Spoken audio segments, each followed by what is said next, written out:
Gita LLB ধারাবাহিকের আজকের পর্বে ধারাবাহিকের শুরুতে আমাদের থানায় দেখানো হয়। গীতা কচিদেরকে বলে, তোরা এখানে থাক, আমি আসছি। তখন বড়বাবু গীতাকে বলে, সাবধানে থাকবেন, যে কোনো মুহূর্তে যা কিছু ঘটতে পারে। গীতা বলে, জানি বড়বাবু, আমি কালকে বের হব। তখন আপনি বাচ্চাগুলোকে পুরো প্রোটেকশন দিয়ে নিয়ে আসবেন, যাকে বলে পুরো নিরাপত্তা, সেটা দিয়ে কোর্টে পৌঁছে দিবেন। বড়বাবু বলে, ঠিক আছে, পৌঁছে দেব। আর আপনি ভাববেন না, আমার থেকে পুরো প্রোটেকশন পাবেন। বাকি রইল মৈত্রদেবী, ওকে আমি দেখিয়ে দেব পঙ্কজ নামটা আমার বাবা এমনি এমনি দেয়নি। আগ থেকেও আমি পঙ্কজই বিরাজ করছি। এরপর সিন শিফট হয়ে আমাদের কোর্টে দেখানো হয়। সেখানে অগ্নিজিৎ মুখার্জি এবং মৈত্রদেবী কোর্টে আসে। তখন সেখানে ভজন মিত্তিরও চলে আসে। ভজন মিত্তিরকে দেখে মৈত্রদেবী বলে, কি খবর ভজন মিত্তির? এখানে দাঁড়িয়ে ভজন মিত্তির বলে, আজকে কোর্টে সার্কাস দেখতে এলাম, যে সার্কাসের রিংমাস্টার অগ্নিজিৎ মুখার্জি। ভজন মিত্তির অগ্নিজিৎ মুখার্জিকে বলে, এই গীতা এলএলবি আমাকে বিয়ের মণ্ডপে ক্রাউন বানিয়েছিল, আজকে আপনি তাকে ক্রাউন বানাবেন। মৈত্রদেবী বলে, আমার মনে হয় গীতা আজকে কোর্টে এসে পৌঁছতে পারবে না। তখন পিছন থেকে বিষ্ণুদেব বলে, পৌঁছবে। এটা শুনে তারা সবাই অবাক হয়ে যায়। বিষ্ণুদেব বলে, যে কোনো মূল্যে গীতা পৌঁছবে, ওকে কেউ আটকাতে পারবে না। গীতা আসবে। যে কেসের জন্য তাকে সামাজিক মান সম্মান সব হারাতে হয়েছে, যে কেসের জন্য তার পরিবার তাকে ছেড়ে দিয়েছে, তার স্বামী তাকে ছেড়ে দিয়েছে, সে কেসে ও কিছুতেই হার মানবে না। একথা শুনে অগ্নিজিৎ মুখার্জি এবং মৈত্রদেবী সেখান থেকে চলে যায়।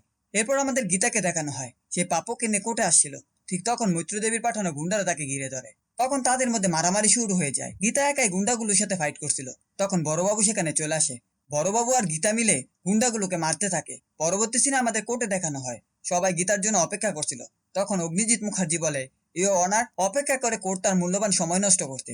আমার মনে হয় অ্যাডভোকেট গীতা এলএলবি আজকে আদালতে হাজির হবেন না, কারণ উনি বুঝতে পেরে গেছেন এই কেসটা উনি জিতবেন না। তাই আসামিকে কঠিন শাস্তি দেওয়া হোক ইয়ো অনার।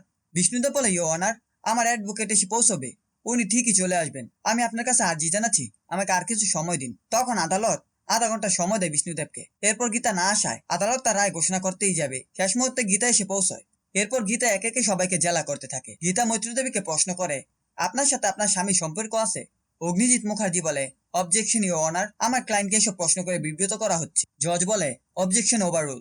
এরপর গীতা মৈত্রদেবীকে আবার প্রশ্ন করে। তখন মৈত্রদেবী কোর্টে অভিনয় করে কান্না করতে থাকে। সে বলে, আমার স্বামীর সাথে আমার কোনো সম্পর্ক নেই, আমি ওনার নাম পদবি কিছুই ব্যবহার করি না। আমি একজন সিঙ্গেল মাদার। আমি আমার সন্তানকে অনেক কষ্ট করে বড় করেছিলাম, কিন্তু এই বিষ্ণুদেব চ্যাটার্জি আমার সন্তানকে খুন করেছে। ও একটা খুনি, ও শাস্তি হওয়া দরকার। তখন মৈত্রদেবীকে গীতা একটি টিস্যু দিয়ে বলে, চোখে জলটা মুছে নিন। তখন মৈত্রদেবী চিৎকার করে বলে, সেট আপ। গীতা বলে, চিৎকার করবেন না। অগ্নিজিৎ মুখার্জি বলে ওঠে, অবজেকশন ইউর অনার, আমার মক্কেলকে এভাবে হেনস্থা করা হচ্ছে। গীতা বলে, হ্যাঁ হুজুর, ঘটনাটা এরকমই। কুমিরে কান্না কাচ্ছেন উনি। যে পুত্রের খুনের জন্য উনি এত কান্নাকাটি করছেন, যে পুত্রের খুনের জন্য উনি বিষ্ণুকে দোষী করছেন, সেই মৈত্রদেবের পুত্র সন্তান পাপ্পুকে আমি এই মুহূর্তে কোর্টে হাজির করতে চাই। এটা শুনে সবাই অবাক হয়ে যায়। এই ছিল গীতা এলএলবি ধারাবাহিকের আজকের আপডেট। ভিডিওটি ভালো লাগে চ্যানেলটিকে সাবস্ক্রাইব করে পাশে থাকা বেল আইকনটি অন করে